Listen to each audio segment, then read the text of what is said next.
Above all the love children. রাজনীতি তো সেটাই, যেখানে ছাত্র শিবির একটা বিশুদ্ধ পানির ফিল্টার দিছে, সেখানে অন্য ছাত্র সংগঠন বা অন্য ছাত্র দলের যারা আছে তারা দুইটা বিশুদ্ধ পানির ফিল্টার দেবে। যেখানে ছাত্র শিবির দুইটা বিশুদ্ধ পানির ফিল্টার দেবে, সেখানে অন্য ছাত্র দল 4টা বিশুদ্ধ পানির ফিল্টার দিবে।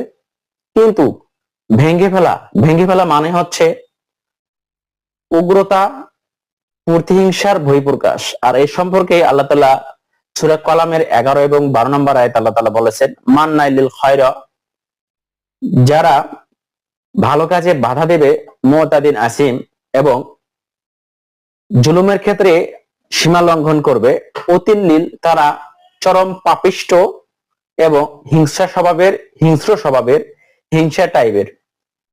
বাদা জালিকা জানিম, above all the love children, অর্থাৎ তারা হচ্ছে অবৈধ সন্তান।